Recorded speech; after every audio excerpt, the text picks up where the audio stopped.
Thank you for welcoming us for your webinar. और मैं थोड़ा मिक्स ही बोलूंगी, थोड़ा इंग्लिश थोड़ा हिंदी। प्रोफेसर आशा जी, वो तो बहुत ही साथ में हमने काम किया है। तो ये किताब हमने साथ में लिखी थी, विमेन एम्पावरमेंट इन सिनेमा। और ये रिश्ता सिनेमा और विमेन और आशा जी और मेरा वहां से चलता आया है। और प्रोफेसर माला शीलाल जो मेरी गुरु रही है एमफिल लेवल पे, तो बहुत पुराना, बहुत देर से पुराना ये भी रिश्ता है। और प्रोफेसर चौबे जी, प्रकाश हिंदुस्तानी जी और बहुत सारे मेरे फ्रेंड्स जो मुझे दिख रहे हैं यहाँ as audiences, so thank you all for being here. और आज जो मेरा टॉपिक है वो है मर्दानी, और वो स्पेसिफिक पिक्चर पे है जो अभी निकली है, मर्दानी 2, जो रानी मुखर्जी की निकली है। It's a sequel to Mardaani 1, और ये दिसंबर 2019 पे मर्दानी निकली। और मैंने ट्रेलर भी शायद भेजा था, अगर ट्रेलर दिखाने का समय हो, नहीं तो मैं आगे अभी तो बात कर लेती हूँ कि ये जो पिक्चर है, दिखा सकते हो। अगर आप दिखा लें तो बहुत अच्छा है। टाइम लगेगा या डिस्टर्बेंस तो नहीं होगा? हो जाएगा, जब हो जाएगा तब तक मैं बोलती रहती हूँ, और आप जब भी चालू करें तो मैं चुप जाऊंगी। तो ये ट्रेलर मर्दानी 2 का इसलिए मैं आपको दिखाना चाह रही हूँ कि किस तरह से उसको मार्केट किया है, किस तरह से उसको प्रेजेंट किया जा रहा है, वो हमें ट्रेलर में दिख जाता है। और फिल्म जो है, हाँ ये आने वाली है, जैसे ही आएगी मैं।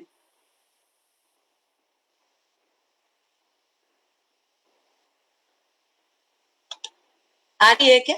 दिख नहीं रही?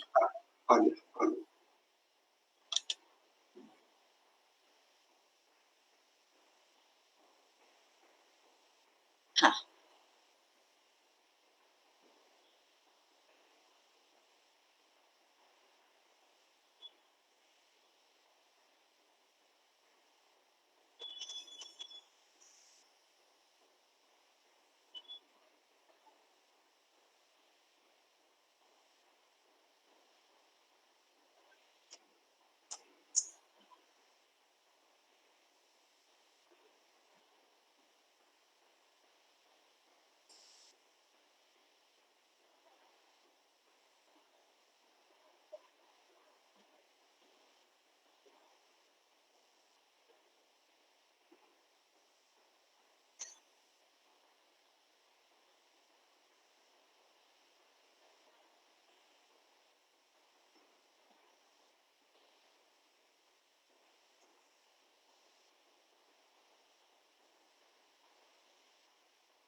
Thank you. ये सिर्फ जिन लोगों ने नहीं देखा उनको थोड़ा एक ग्लिम्स मिल जाए फिल्म की। तो ये जो पिक्चर बनी थी Mardaani 2, as I said, it was a sequel to Mardaani 1। Mardaani 1 में ट्रैफिकिंग, विमेन ट्रैफिकिंग के ऊपर ली थी, और वो इंस्पेक्टर होती है क्राइम ब्रांच में। यहाँ वो आईएएस देके, यूपीएससी देके she joins the police services, और अब वो एसपी, कोटा में एसपी होके आई हैं। और ये पूरा जो स्टोरी है, ये एक जुवेनाइल है, पर वो क्रिमिनल माइंडेड है, उसका परवर्टेड माइंडसेट है।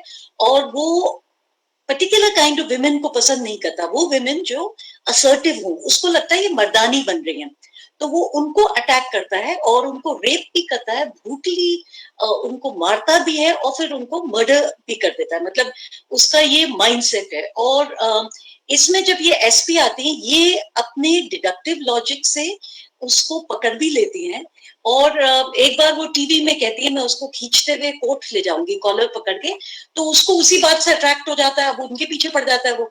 और वो कुछ ऐसा कैट माउस टाइप का गेम चलता है, बीच में क्या होता है वो इस ढंग से सब कुछ करता है कि उनका ट्रांसफर होने वाला है और 2 दिन में उनका ट्रांसफर हो रहा है। सो 48 hours now the thriller really starts कि 2 दिन के अंदर उन्होंने किसी ढंग से इसको कैच करना है और नेचुरली हिंदी फिल्म है तो कैच भी कर लेती हैं।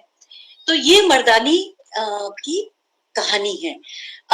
इसकी एनालिसिस में ये है कि मर्दानी टाइटल ही कहाँ से आया, तो हम लोग सभी बड़े हुए ये सुनते सुनते खूब लड़ी मर्दानी, वो तो झांसी वाली रानी थी, तो सुभद्रा कुमारी चौहान जी की जो पंक्तियां थी वहां से इसका टाइटल आया मर्दानी। और ये जो कैरेक्टर है, ऐसा नहीं है कि पुलिस ऑफिसर या पुलिस विमेन पहले नहीं दिखाई दी है सिनेमा में, दिखाई दी है, लेकिन इसको इनकी जो बॉडी लैंग्वेज है, इनका जो ड्रेस करने का ढंग है वो एक्चुअली मेल पे पैटर्न है। वेरएज कई बार पहले ऐसा होता था कि बड़ी फॉर्म फिटिंग यूनिफॉर्म होती थी, बड़ी सुंदर सी वो पिक्चर में होती थी। एक कहानी मुझे याद आ रही है बहुत पुरानी, जख्मी औरत, वो एक तरह से मजाक ही हो गई थी लेकिन वो भी रेप के अगेंस्ट थी। एंड डिम्पल वहां पे जो थी वहां पे पुलिस थी, पर वो कौन सा सोल्यूशन निकालते, तो वो मेरा कहने का मतलब है पुलिस वुमेन पहले भी दिखाई है लेकिन यहाँ पे उसको मर्दानी ही दिखाया है, उसके dressing style, behaviour, body language, सब चीज में मर्दानी है। इसमें जो पॉजिटिव चीजें मुझे दिखी वो ये है कि यशराज फिल्म्स की है। यशराज फिल्म्स एक जमाने में फेमस थे अपने वो शिफॉन, वो बारिश में भीगती, वो पतली सी लंबे बाल वाली हीरोइनों के। अब यशराज फिल्म अगर फिल्म बनाने हैं मर्दानी, तो इसका मतलब कुछ ना कुछ सोसाइटी में चेंज हुआ है। ये फिल्म चली भी बहुत, मर्दानी 1 भी चली, ये शायद ज्यादा चली है, इसका मतलब ऑडियंसेस में भी कुछ चेंज हुआ है। क्या चेंज हुआ है, शायद ये 2012 के केस के बाद जो विमेन को अवेयरनेस होने लगी है कि वो सेफ नहीं है और उनको सेव करने वाला भी कोई नहीं है। So this kind of feeling कि खुद को बचाना पड़ेगा, ये वाली जो फीलिंग आने लगी शायद इस वजह से भी ये फिल्म, और पुरुष को भी लगने लगा है कि भाई ये सोसाइटी कैसी है और मतलब इसमें किस तरह की औरतें सर्वाइव कर पाएंगी। तो एक वर्ड है जो कहीं पे मैंने पढ़ा भी था और यूज भी किया था, फिजिकल फेमिनिज्म। वो ये है कि विमेन अपनी बॉडीज को स्ट्रेंथन करें। देखिए जब वो पतली कमसिम होती हैं तो वो कमजोर भी होती हैं, और पतली कमसम होने का एक ढंग अभी सुबह ही मुझे समझ में आया, उन्होंने कहा खाओ कम, तो आप खाओगे कम तो आप कमजोर होगे तो आप लड़ाई भी कम करोगे, आप इतने गिले शिकवे भी शायद कम करोगे, आप सह लोगे, सहन शक्ति बढ़ेगी। तो ये सब चीजें जो है फेमिनिटी और उसकी बॉडी जो एम्बॉडीड होती है, इसके अगेंस्ट फिजिकल फेमिनिज्म दो चीजें समझाता है। एक ये कि विमेन स्पोर्ट्स में जाएं और बॉडी बिल्ड करें, स्ट्रेंथ स्टैमिना बिल्ड करें। दूसरी चीज ये कि सेल्फ डिफेंस, अपने को प्रोटेक्ट करने का ढंग सीखें। जैसे कि मैं जब ये पिक्चर देख रही थी तो मैं सोच रही थी मैंने वेंडू सीखा था, सेल्फ डिफेंस फॉर विमेन एक जमाने में, और जो ये लेडीज पिकअप होती हैं इन द कार, वो कभी हो ही नहीं पाती क्योंकि वहां तो आपको हर आदमी को थोड़ा सा सस्पिशियसली देखना सिखाते ही हैं और आप कैसे सिचुएशन से निकलेंगे वो सिखाते ही हैं। तो फिजिकल फेमिनिज्म अब इस पिक्चर में जब ये है, ये पॉजिटिव बात है कि वो एक तो अफ्रेड नहीं है, अकेले रह रही है, उस बिंदास वो रह रही है और बहुत अच्छे से वर्क करती है। दूसरा उसकी जो पर्सनल रिलेशनशिप है, हस्बैंड है, चाइल्ड है, वो कभी ऐसा इंक्लूड नहीं करता, उसका कमिटमेंट उसके वर्क के पास है। ऐसा नहीं कि वो मैरिड नहीं है, but that's not considered critical. तो ये भी एक मतलब बहुत सी चीजें इस फिल्म में बहुत अच्छी चीजें हैं। यश राज फिल्म है, रानी मुखर्जी, मेन कैरेक्टर ही वुमन है, बहुत कम ऐसा होता है कि मेन कैरेक्टर वुमन होता है, एक्शन भी वही है, सारा प्रोटैगनिस्ट तो वही है। और उसका रोमांटिक इंटरेस्ट इंपॉर्टेंट नहीं है, अब ये भी गाने नहीं है, आइटम नंबर्स नहीं है, डांसेस नहीं है, that's not the way we are shown this lady. तो इसमें बहुत सारी चीजें जो है इस फिल्म में पॉजिटिव हैं, लेकिन जहां मुझे प्रॉब्लम है वो प्रॉब्लम एक तो टाइटल से ही है, क्योंकि अगर कोई वुमन करेजियस है, अगर वो ब्रेव है, तो उसको मर्दानी कह के आप औरतों का अपमान नहीं करेगा कि वो मर्दानी है मतलब औरतों की तरह नहीं है। मुझे तो औरतें ज्यादा ब्रेव लगती हैं और much more courageous, much more sensible. I mean पर मुझे कहना नहीं चाहिए, मच मोर तो नहीं कहना चाहिए, आज ही मुझे टोका गया इस बात पे। लेकिन और इस विषय में फिर मैंने यहाँ की जो डायरेक्टर जनरल है ट्रेनिंग की, अभी बनी है अरुणा मोहन राव जी, उनसे भी बात की। उन्होंने मुझे 3 पेज का पर्चा भी भेजा और उन्होंने कहा देखो ऐसा है, विमेन पुलिस फोर्स में कम है, 6% पूरा है। आईपीएस अभी 900 विमेन ऑफिसर शायद हैं। तो इनिशियली जब पुलिस में आती थी तो वो मेल मैनर्स अडेप्ट करती थी, लेकिन she for example herself doesn't feel कि ये जरूरी है और मर्द बन के आपको इस सर्विस में रहे, ये जरूरी नहीं है। तो मुझे लगता है कि थोड़ी जो फिल्म भटकी, वो वहां भटकी जहां उन्होंने मर्दानी बनाया।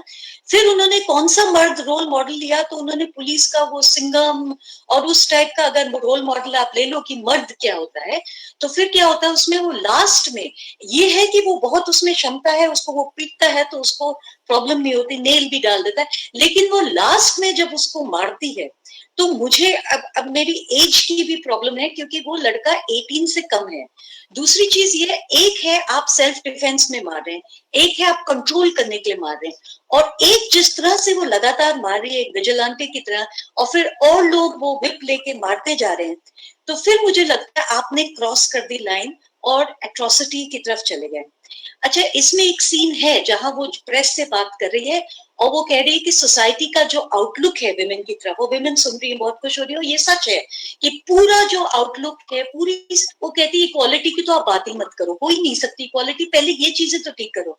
वो मैं मानती हूँ, वो सब चीजें ठीक है कि सोसाइटी में वो सब चीजें हैं, लेकिन वो सब चीजें ठीक तो नहीं हो जाएगी इस एक आदमी को मारने से, तो ये तो सोल्यूशन नहीं है। तो एंडिंग यहाँ पे मुझे डिससेटिस्फैक्ट्री लगा। हालांकि ये फैक्ट की रिपोर्टाज उन्होंने यूज किए हैं, फैक्ट्स बताए हैं कितने रेप्स होते हैं, और आखिरी में जो प्रोटैगनिस्ट है वो कैमरा को देखती है और आता है ये चेंज होना है, यस चेंज होना है, लॉन्ग ओवरड्यू है, society has to change, the police force has to change, but my only problem is it doesn't have to be more Mardaani. I think we've got to appreciate women and their form of leadership. आपकी तो woman vice chancellor है तो आप तो देख ही रहे होंगे, वो कोई टफनेस में कोई कमी नहीं है, लेकिन वो मर्दानी होने की जरूरत ही नहीं है ना, वो उस ढंग से भी। और अभी तो कोविड-19 में तो के दौरान तो हमने विमेन लीडर्स को देखा है कि सबसे इफेक्टिव लीडरशिप शायद उन्होंने ही दी है, और न्यूजीलैंड और सब जगह हमने ये देखा है। तो इसलिए वो जो ब्रूट फोर्स है, पुलिस फोर्स, तो वो फोर्स वाली जो चीज है वो मर्दानी अगर एसोसिएटेड है तो ये मर्दानी की जरूरत हमें नहीं है। बस ये मैं कहना चाहूंगी। Thank you so much. Thank you ma'am. वाकई में जो हम सोच रहे थे वही अंततः आप